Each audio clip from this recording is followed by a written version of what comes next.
Evangelho de João, capítulo 6.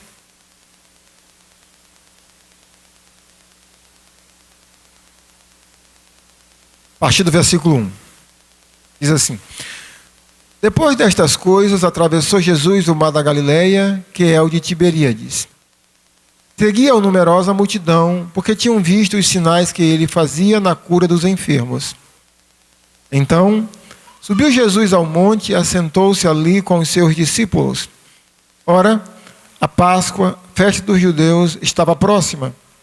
Então, Jesus, erguendo os olhos e vendo que grande multidão vinha ter com ele, disse a Filipe: Onde compraremos pães para lhes dar a comer? Mas dizia isto para experimentar, porque ele bem sabia o que estava para fazer. Respondeu-lhe Filipe: Não lhes bastaria 200 denários de pão, para receber cada um o seu pedaço.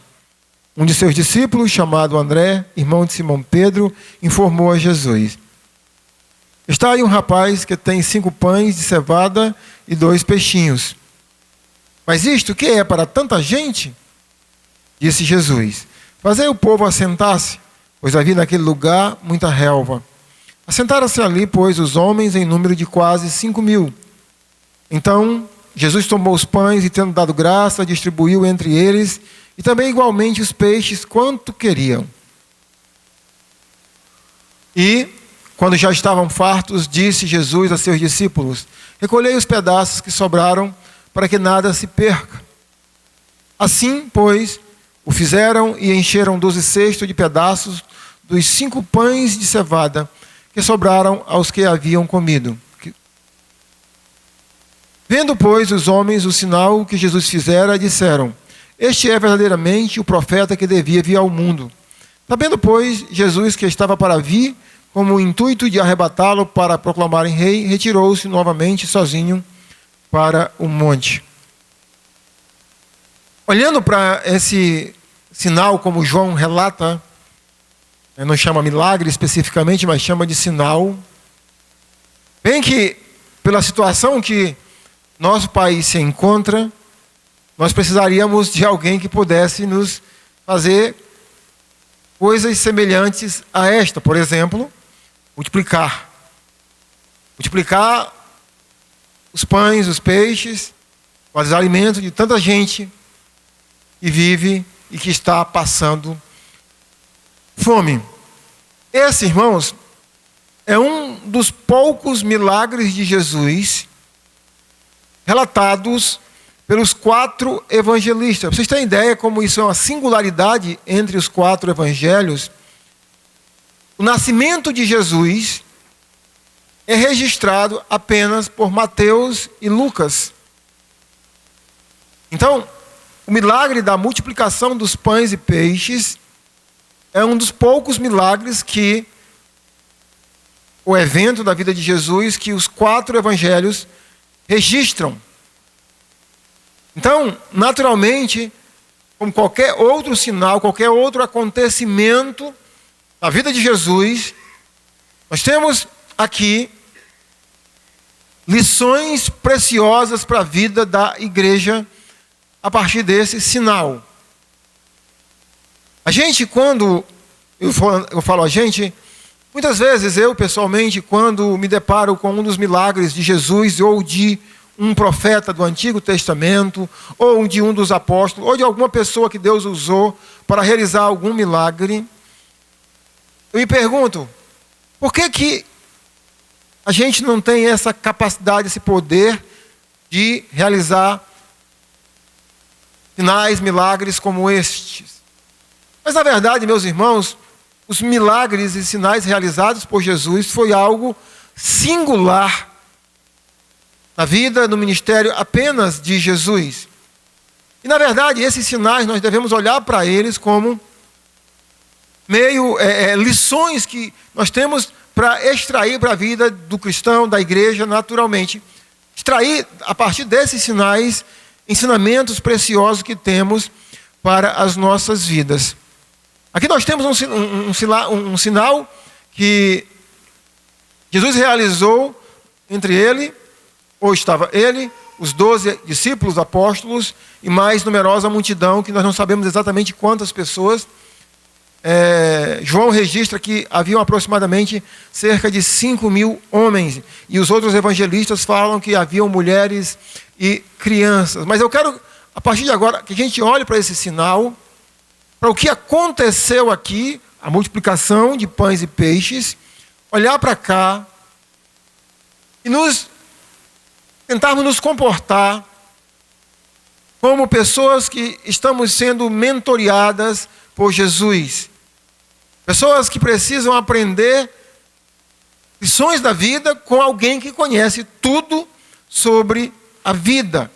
Portanto, por meio desse sinal, nós iremos aprender lições preciosas por meio da multiplicação dos pães e dos peixes.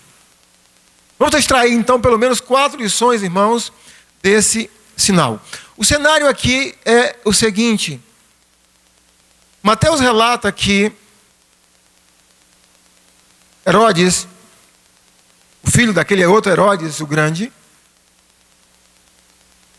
prendeu João Batista e matou João Batista.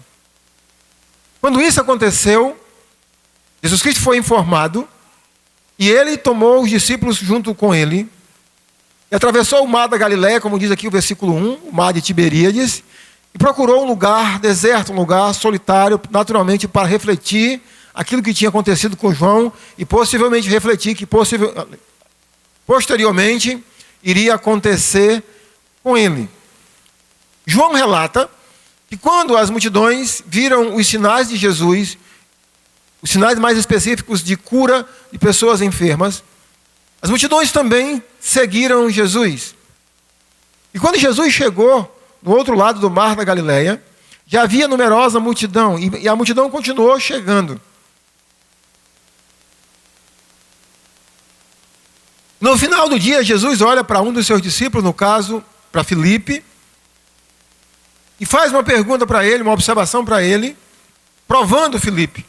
Jesus compadeceu-se da situação daquelas pessoas, da fome com que elas estavam o dia todo sem comer, e perguntou a Filipe, sugeriu a Filipe como é que eles poderiam alimentar tanta gente. Filipe então falou para Jesus que era necessário cerca de 200 denários, exatamente, para que pudesse comprar pão suficiente para toda aquela multidão. Se nós fazermos um cálculo simples, pegarmos a diária de um trabalhador a partir de R$100, 200 vezes 100 vai dar R$20.000, não é isso? Então seria cerca de R$20.000 para comprar pão para alimentar tanta gente. E aí, um outro discípulo de Jesus, no caso André, ele é informado por meio de um rapaz, que aquele rapaz ele tem alguns pães, no caso, 5 pães e 2 peixinhos. Canta aí, James, quem poderia imaginar, né? A música do 4x1, que a partir daí, então Jesus realiza esse sinal. E então, alimenta toda aquela multidão e ficam todos saciados, segundo a passagem. Mas então, irmãos, vamos então realçar aqui lições que nós podemos extrair daqui para as nossas vidas. A primeira lição, irmãos, que eu quero, a partir desse sinal, extrair para a vida da gente, está no versículo 11, quando então Jesus tem em mãos os pães e os peixes.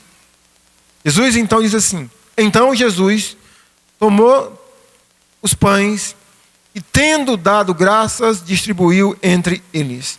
Lição número 1, meus irmãos, é a preciosa lição, uma lição tão importante para as nossas vidas, que é a lição de ações de graça. Jesus, quando toma aqui os pães e os peixes, Jesus poderia ter agido como eu e você. Eu não sei se você teria a atitude de Jesus, mas possivelmente a gente poderia ter olhado para Deus, para os céus, e ter dito: Senhor, o que é que eu vou fazer com esses 5 pães e 2 peixes para alimentar uma multidão tão grande? Jesus não faz isso. Jesus agradece. Jesus tem um coração agradecido. E ele agradece a Deus. Preste bem atenção, meus irmãos. Jesus agradece a Deus pelo que ele tem em mãos.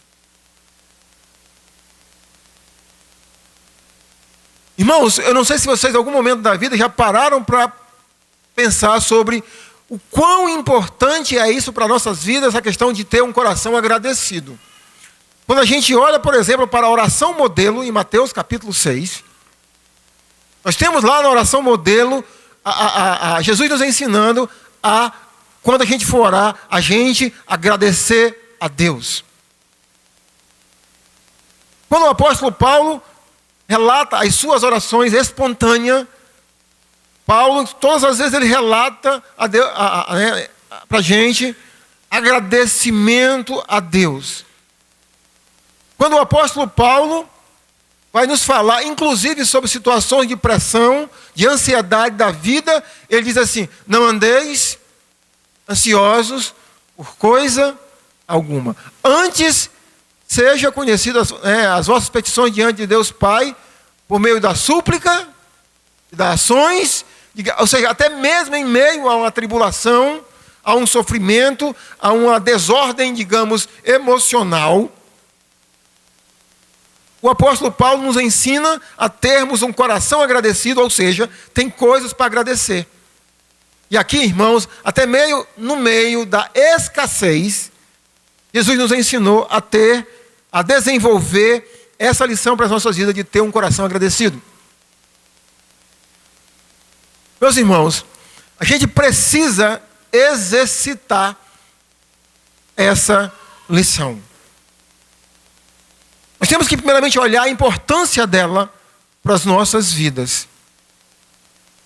É importante, é ensinado por meio de Jesus, dos seus discípulos, por meio de toda a palavra de Deus, a necessidade que a gente precisa ter para ter um relacionamento bom com Deus e ter um coração agradecido, de aprender a agradecer a Deus. É importante, mas também é importante a gente aprender a exercitar isso no nosso dia a dia. Como é que a gente vai começar a exercitar isso no nosso dia a dia?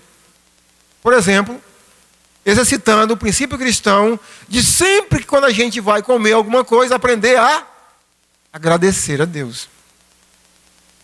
Aquele pãozinho com manteiga, um café com leite que você tomou antes de vir para a igreja, eu espero que você não tenha dito: puxa vida, não tem o queijo. Eu espero que você tenha dito: obrigado, Senhor, pelo pão e pelo café.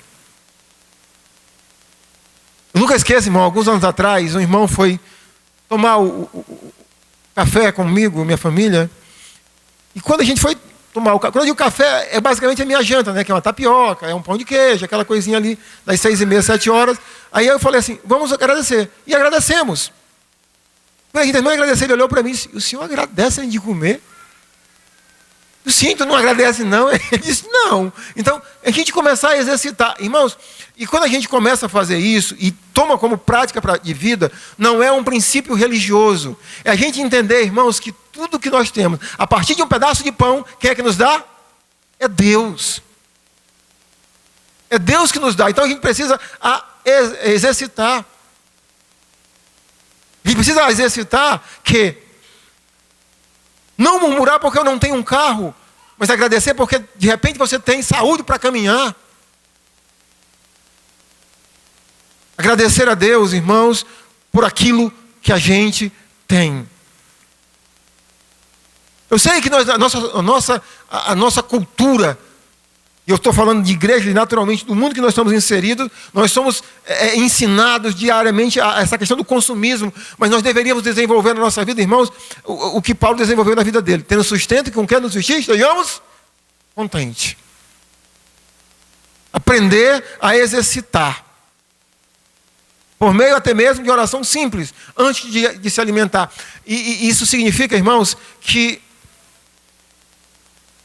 quando a gente vai fazer o agradecimento, por exemplo, de um alimento, a gente não vai fazer aquela oração, não necessariamente pela igreja, pelos missionários, pelos pastores, pelas necessidades da igreja. A gente deve fazer, mas não é o momento apropriado. É pegar o alimento e dizer: Senhor, muito obrigado. Muito obrigado, Senhor, porque esse pão foi o Senhor que colocou na minha mesa. Esse leite foi o Senhor que colocou na minha mesa. Esse bife foi o Senhor que colocou na minha mesa. Aprender a exercitar, meus irmãos. E naturalmente, a partir daí, praticar o agradecimento. Em tudo. em tudo que a gente tem. E às vezes, irmãos, a gente olha pessoas que têm uma crença tão diferente da nossa, mas aprendem. Eu estava assistindo um dia desse, um trecho de um programa esportivo, e o repórter entrevistando um ex-jogador de futebol e perguntou assim para ele: quando você ganha, ou ganhava, né, quando ele jogava, a quem você atribui a vitória? Aí ele disse: a Deus. Eu digo: que legal, ele é evangélico. O repórter perguntou: mas quando você perde? A quem você atribui? Ele disse: a Deus também. Como assim? Ele disse: não, porque Deus tudo tem um propósito. Eu digo: ele é crente. Aí o repórter perguntou assim: você crê assim em vida após a morte? Ele disse: creio. Eu creio que quando a gente morre, a gente volta e reencarna de novo. Entenda? Alguém que acredita em reencarnação, mas de alguma forma ele tem um coração agradecido. E esse milagre se deu, meus irmãos, a partir do agradecimento, ou seja, daquilo do pouco que um rapaz tinha e colocou na mão de André, e André colocou nas mãos de Jesus, que teve a atitude: obrigado, Senhor. Meus irmãos, como eu comecei a nossa mensagem no início, nós vivemos dias difíceis na economia do nosso país. Sim, muito difícil. Eu não sei você, mas às vezes, irmãos, eu vou com o supermercado com R$100, eu saio com uma depressão horrível. Brincadeira, força de expressão, mas sim, dinheiro, né? O dinheiro sumiu. E você não sabe o que você comprou. Nós precisamos, irmãos, desenvolver, pedir de Deus que o pouco que nós temos foi Deus que nos deu. E pegar esse pouco, agradecer a Deus pelo que Ele tem nos dado. Essa é a primeira lição. Desenvolver um coração agradecido. A segunda lição que nós temos aqui, meus irmãos, é um princípio que eu levo muito a sério. Tenho tentado levar muito a sério na minha vida, né, desde muito tempo, que é o princípio da organização. No versículo 10, antes de Jesus agradecer, João relata assim: disse Jesus: fazei o povo assentar-se. O que tem organização aí, pastor? Vamos mais uma vez tentar viver essa situação. Quantos homens tinham aí, mais ou menos, nesse momento?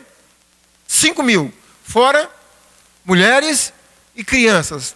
De repente, nós tínhamos um grupo aí, talvez, de perto de 10.000 pessoas. Imagina só. Jesus multiplica os pães e os peixes.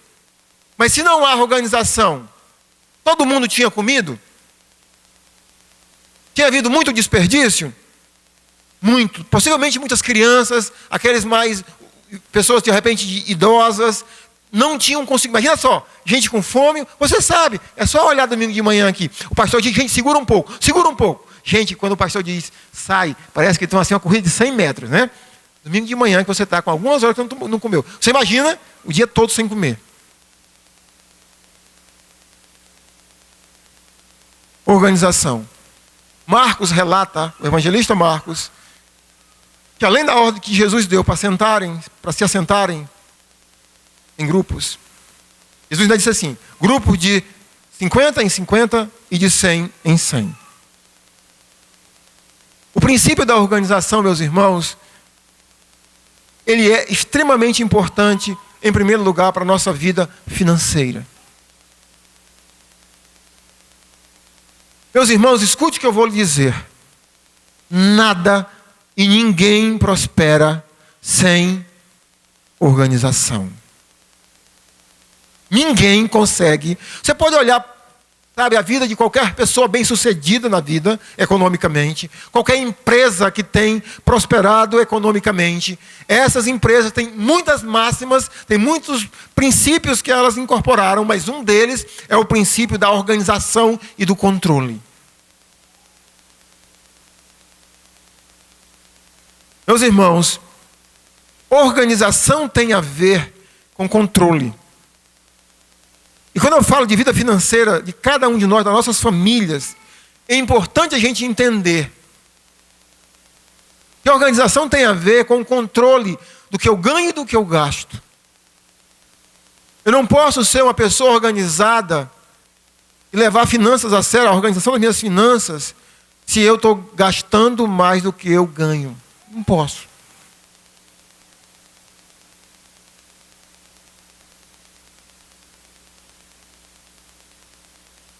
É pouco provável que um aluno se dará bem nos resultados escolares se ele não for um aluno organizado. Uma organização mínima necessária que ele precisa.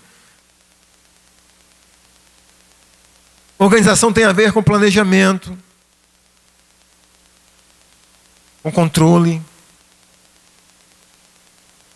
ou até mesmo um pouco de educação. Você imagina nessa passagem se essas pessoas elas não seguem a orientação de Jesus? Se sentem.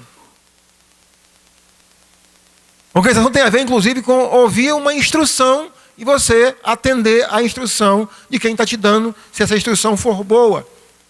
Jesus disse para os discípulos: mandem, orientem para que eles se assentem. Organização. Irmãos, eu já conversei com inúmeras pessoas que por natureza elas são desorganizadas.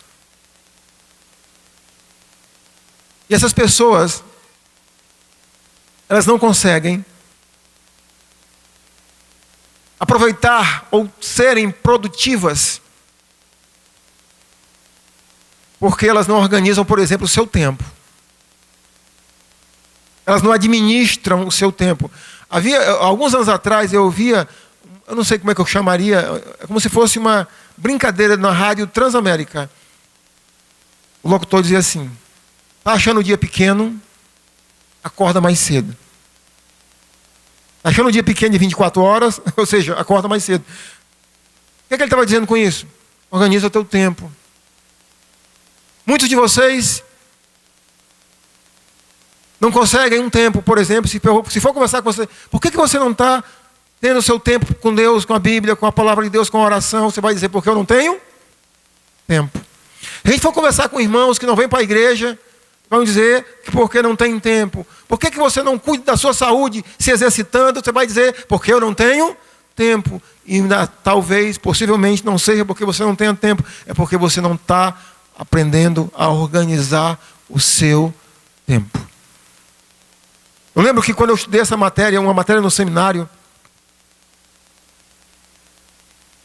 e um dos exercícios que o professor, o pastor, passou para a gente era a gente pegar uma folha e organizar, a gente controlar o nosso tempo e ver o que nós estávamos fazendo. A gente começou a fazer, eu comecei a fazer e eu comecei a ficar alarmado com o desperdício de tempo que eu estava tendo. Talvez muitos de vocês, se fossem fazer isso, irmãos, talvez eles iam ficar assustados com o tempo desperdiçado, sem produtividade. Então, a organização financeira, a organização do tempo, a organização de vida faz parte, irmãos, para que Deus possa multiplicar aquilo que Ele tem colocado em nossas mãos. Quando o povo se organizou e seguiu a orientação de Jesus, segundo o texto, todos comeram e ficaram satisfeitos. A terceira lição dessa passagem, irmãos, eu chamo a teologia do não desperdício. No versículo 12 diz assim: e, quando já estavam fartos, disse Jesus a seus discípulos: recolhei os pedaços que sobraram, para que nada se perca. Gente, às vezes a gente está pregando, eu abro muito meu coração assim, porque é a maneira que a gente pensa. O pobre às vezes pensa de uma maneira muito pobre. Quando eu li essa passagem, esse detalhe aqui, mas por que Jesus mandou?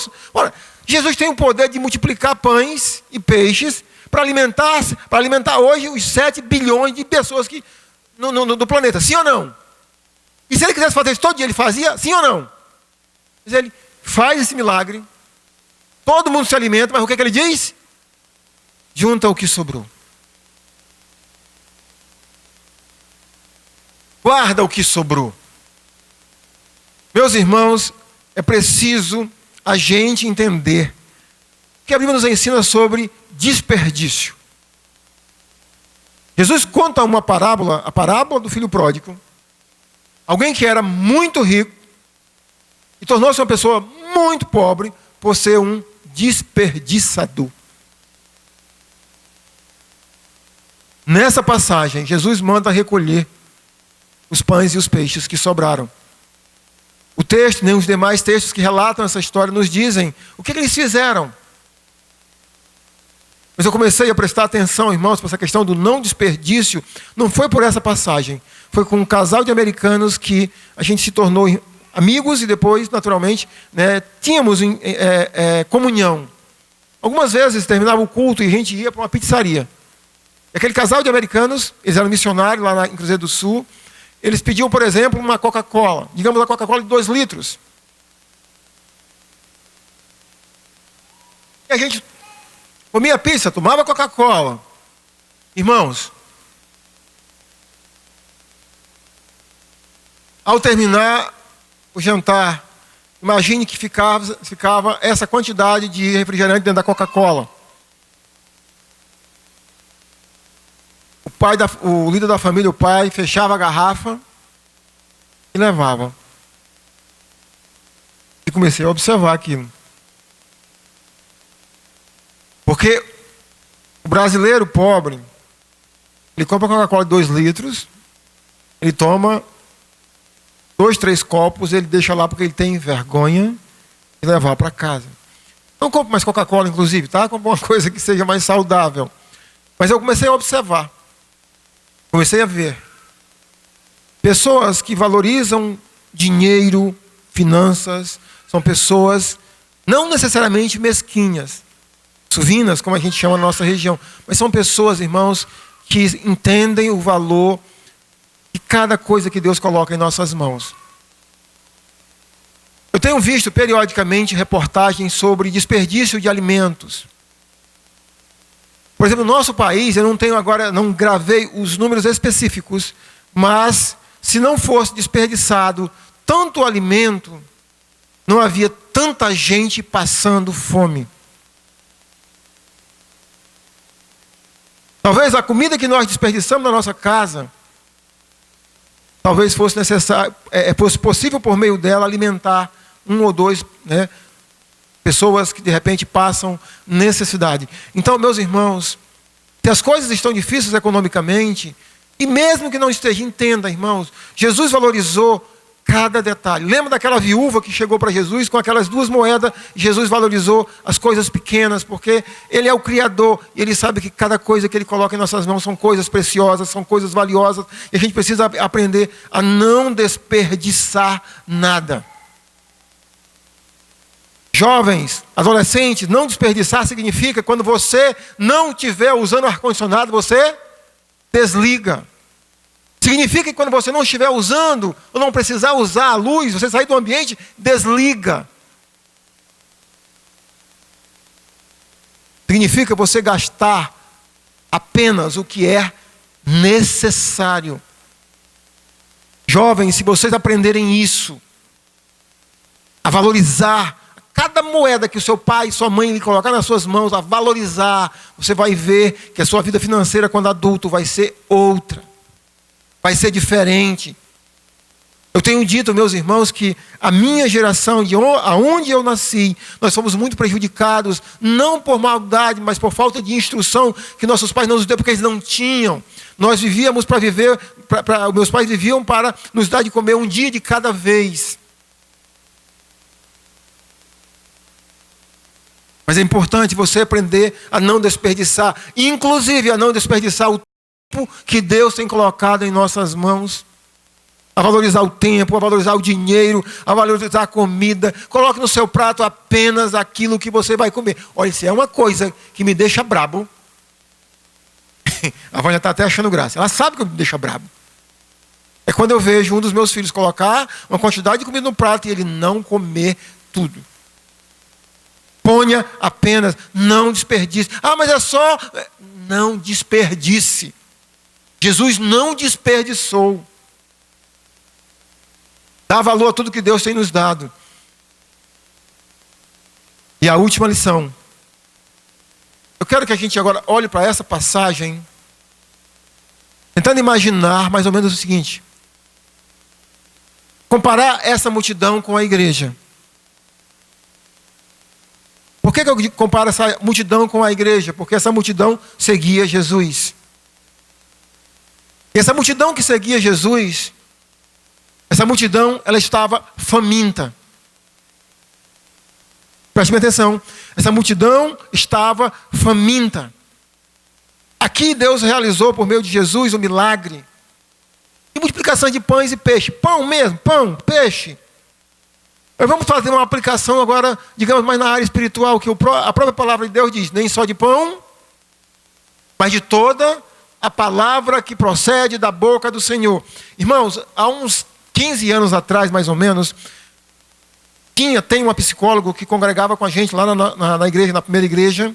E um dia eu conversando com ela, ela disse assim para mim: pastor, o senhor não tem noção o número, a quantidade de pessoas que estão doentes sentadas no banco da igreja, doentes emocionalmente, que sofrem com depressão, com todo tipo de males emocionais. O senhor não tem noção.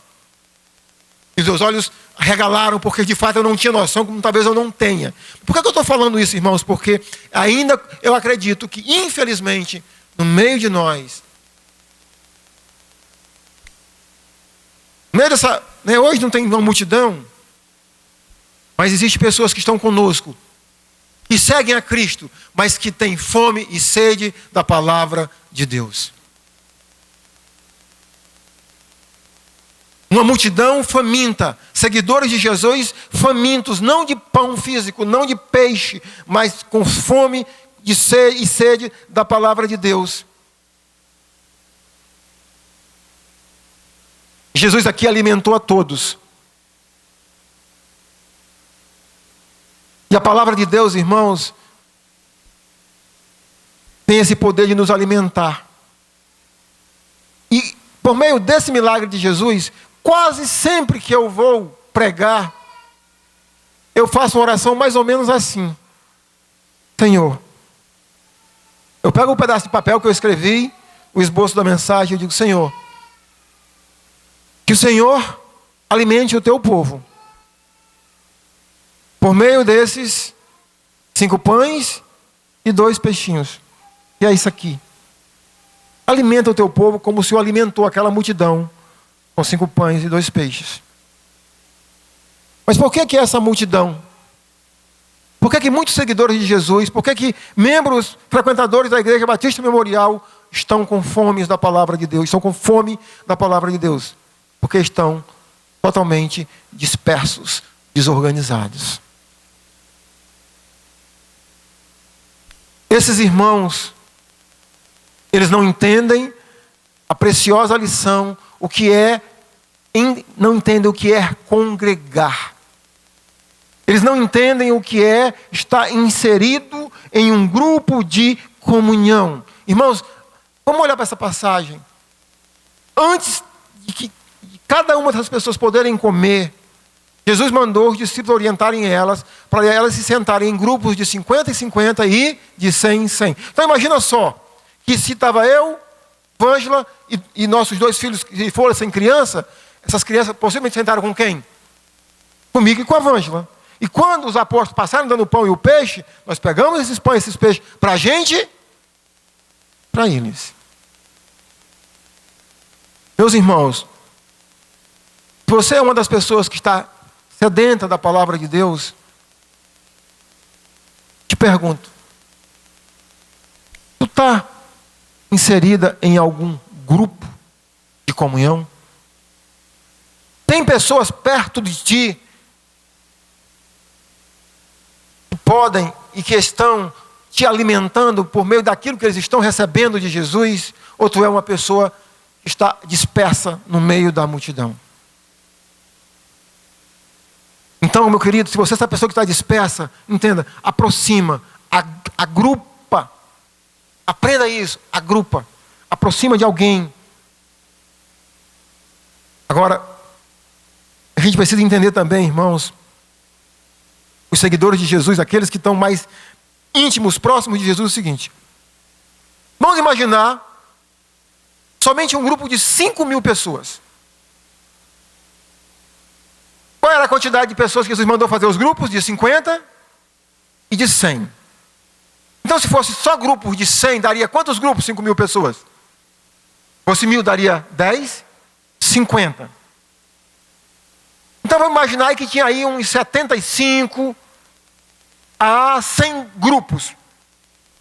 Multidão, planície, 100 grupos de pessoas, entre 50 e 100 pessoas.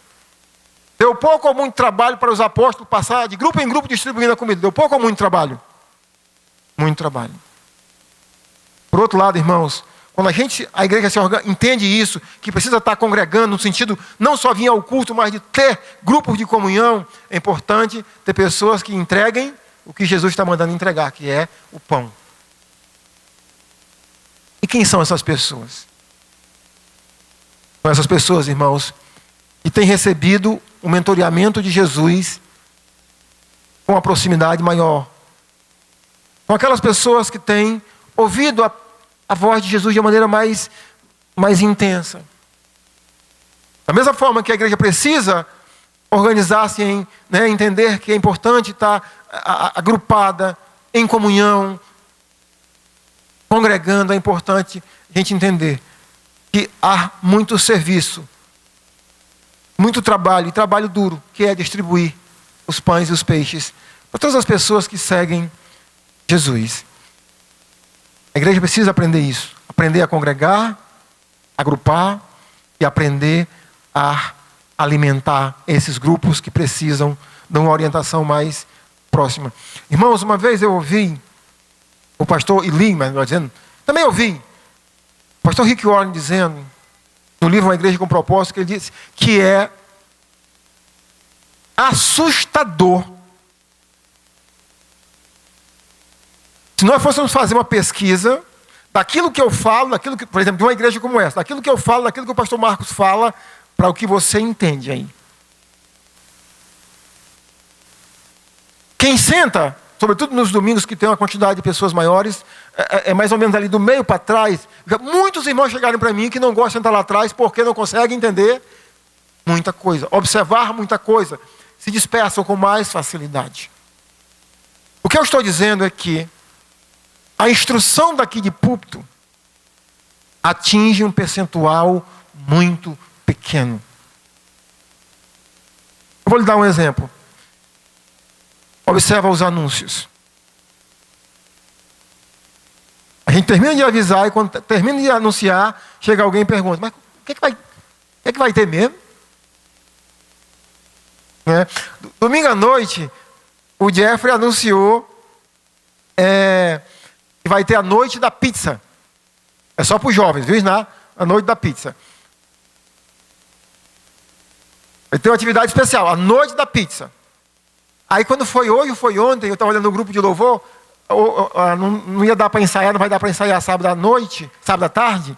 Aí alguém sugeriu, não, mas vamos ensaiar sábado à noite, porque sábado à noite não vai ter nada. Eu digo, mas meu Deus, o Jovem avisou que vai ter a noite da pizza. Então, isso é normal. A gente, que está mais lá, a gente não consegue entender tudo. Daí a necessidade de terem pessoas que vão servir o alimento mais pessoal, mais ali o discipulado mais pessoal. Meus irmãos, para a gente terminar, temos que olhar para essa passagem, tomar e ter essa atitude que esse rapaz teve. Esse rapaz possivelmente levou esse lanche para ele. Ele levou esses 5 pães, esses 2 peixes para ele. Ele confiou em um discípulo de Jesus. E colocou esses pães e esses peixes nas mãos de um discípulo de Jesus. E esse discípulo de Jesus colocou esses pães e esses peixes nas mãos de Jesus. E Jesus multiplicou esses pães e esses peixes e alimentou todo mundo. Nós precisamos fazer a mesma coisa. Deus tem nos dado algumas coisas preciosas, importantes. E o pouco ou muito que Deus tem nos dado, nós temos que colocar nas mãos de quem sabe multiplicar. Jesus. Colocar tudo que nós temos, irmãos, pouco ou muito. Cada dia, Senhor, está aqui nas tuas mãos, é teu. Essa casa é tua. Esse carro é teu. Esse trabalho é teu. Esse salário é teu. Tudo é teu, Senhor. Por isso que eu comecei dizendo, para a gente aprender a desenvolver um coração agradecido, porque tudo que temos é Deus quem nos dá. Amém?